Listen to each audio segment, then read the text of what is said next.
Hi guys, this is Best Boomer back with you. I just finished my run. I thought I'd do a quick walk and talk. Uh, as I've said before, I was a probation officer for 24 years and a police officer before that. And I'm going to talk today about interactions with police. I was a probation officer back in Waterloo, Iowa, and as you might know, it's been ranked as one of the worst places for African Americans to live. Actually, it was top on the list for the worst place to live. So I dealt with a lot of African American youth, and I had some, white Caucasian youth on my caseload too, but I had a lot of black youth. And there's such conversation today over the whole issue of interactions with police, and probably not enough conversation. But one of the lessons that I taught the kids I worked with was that you only have control over yourself. You don't have control over the police or your teachers or your parents, or you only have control over yourself. So if there's an occasion where you're going to get into an interaction with a police officer, whether or not you feel you've done anything wrong, probably the best way to proceed is have control over yourself. Do what the police officer says. Don't argue. You might not think that you did anything wrong, but go with the flow at that moment. If the police officer says put your hands behind your back, you do that. And I can't guarantee, I guess, you never know. But 99.9% of the time, nothing bad is going to happen to you. Now people will say, "Oh, no, look what's happened. Look what happened to Floyd. They had their knees on his neck, and that was absolutely, totally wrong. That looked to me like just out and out murder." Let's back it up a little bit, though. And he resisted arrest. Just like Rashaad here, who just recently was shot by police. He resisted arrest. Now, I'm just finding out that this Rashaad was actually released from jail over the whole COVID thing. He was serving 7 years for armed robbery, I think. So this is all coming out, little by little. Of course, the media puts it out there in a very one-sided, it gets so much attention, and you don't have all the facts. You don't really know. We saw the video, but we didn't know the history at all. And granted, a drunk driver doesn't deserve to be shot. That's very true. But he did have some choices he could have made there, in that just follow the police officer's direction. He immediately resisted when they started to put the cuffs on him.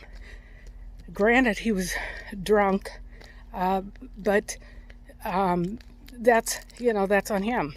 And back in the day, I heard he has a few black attorneys for the family, and one of them said, they've lost their police, their empathy. Why couldn't they just have let him run off? Why couldn't they just have taken him home? Blah, blah, blah, blah, blah. In the end, the person who has the most control over what's going to happen to him is that person that is drinking or breaking the law or resisting, or just do what the police officer says, and it's going to end well for you. It's disheartening that such bad publicity has come down on the police officers. They're all painted with the same brush. And I know, I wouldn't want to be painted with the same brush as, everyone else. I wouldn't want to be considered bad just because, I wore a badge, or I'm black, or everybody is an individual. And, you should be judged by your character, not by whether you're black, or not by whether you're a police officer. So this whole thing, it's unfortunate. But I would urge people to do some research and get some facts together and not let your emotions run, what you think.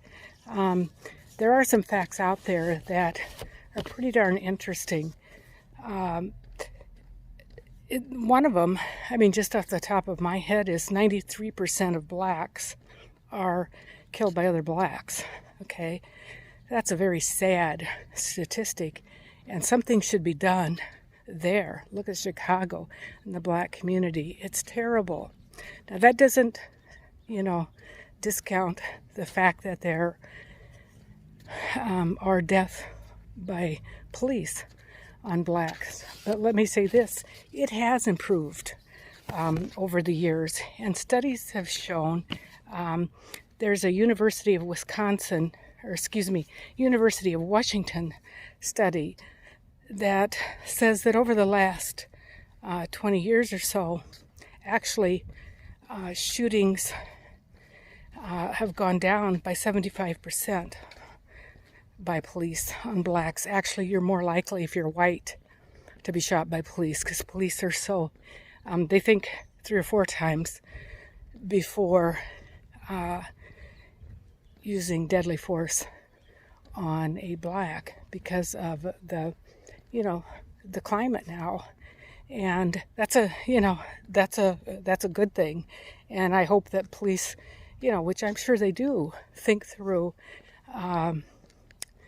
before they use any sort of force. But I also know that it's split-second decisions that they have to make, and life and death matters. And that's not an easy thing. It's a hard job. And I admire and respect the people who do it. But I'll tell you, nobody hates a bad cop more than a good cop.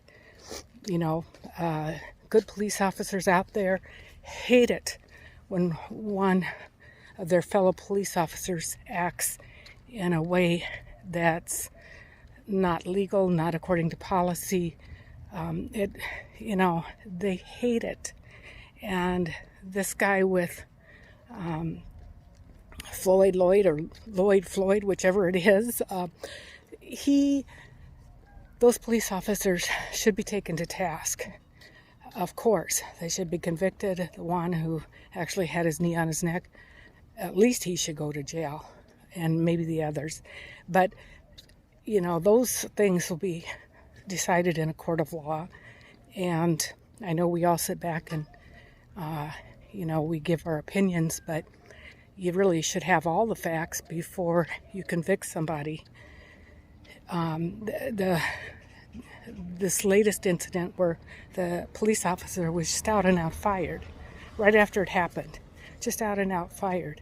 No due process, no trial, no gathering of facts. The video doesn't always give you all of it. And the piece of the video that's shown, you get it in bits and pieces. So we all, have our opinions, but we really should wait for all the facts to come in. But back to my original reason for doing this video. My original reason for doing it is that people can be empowered to know that, they do have so much control, but it's over themselves. And if they exercise that control, probably nothing bad is going to happen to them. That's 99.9% of the time. So I love my job as a probation officer. I loved working with kids, and that's one thing that I wanted to leave with them, is that to know how much they could control their own lives and their fate, no matter where they came from, no matter what their parents were like. that they had so much more control than what they really realized. So that's it in a nutshell today. If you like my channel, please like it and share it and subscribe. I'm Best Boomer. I'll be on YouTube Thursday, and I do this walk and talk every Monday. Okay, thank you. Stay safe.